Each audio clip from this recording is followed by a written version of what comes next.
Israel has vowed, they did this over the weekend, they vowed to move ahead with that offensive that they've been planning in Rafah. But at the same time, we also hear from reporting out of Israel that negotiations are moving forward. Those negotiations that continue in Paris, of course, with Qatar playing a key role. What is the current status then of the situation on the ground as we weigh up these dual actions? Thanks, Tom. I think the big deadline we have to keep in mind is March 10th. That's when Israel says if the remaining hostages haven't been released, they will go forward with that ground offensive in Rafah. And March 10th also coincides with the start of Ramadan, so that would raise a lot of criticism, additional criticism of Israel from much of the Muslim world and the wider world as well. But that's the deadline that they've set. You're right, there's some signs, and Prime Minister Netanyahu signaled that in his interview that you referenced earlier, that there's been some progress at these peace negotiations in Paris.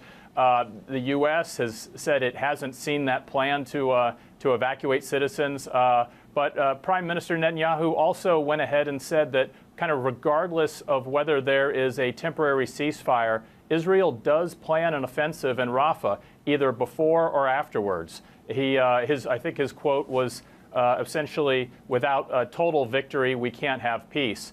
For Israel, total victory has always included what they call the destruction of Hamas. He sees that, Prime Minister Netanyahu sees that as something that will have to go forward, regardless of whether there's a breakthrough in Paris or not.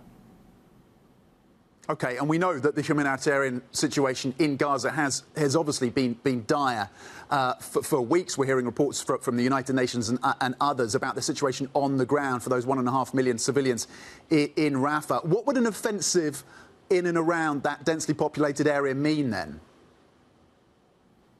Well, the Prime Minister said that he was expecting to get a plan over the weekend that would allow for the removal of the civilian population there. It's well over 1 million people. He said they would be moved to an area north of Rafah without really giving more details. The U.S., of course, have said that the details of that plan are needed before they get any kind of backing from the Biden administration. And so there's still a lot that I think needs to come out before that plan goes forward. And it's apparently Israel is also now stepping in to not renew some of the visas for humanitarian aid groups and their leadership who are doing work both in Gaza and in the West Bank as well. Israel, of course, has been suspicious of some of the aid groups, and it's not really clear from the Israeli government what the reason for that delay is. But the aid groups are saying that that is limiting their access and ability to help that population in Rafah as well as elsewhere in Gaza and the West Bank.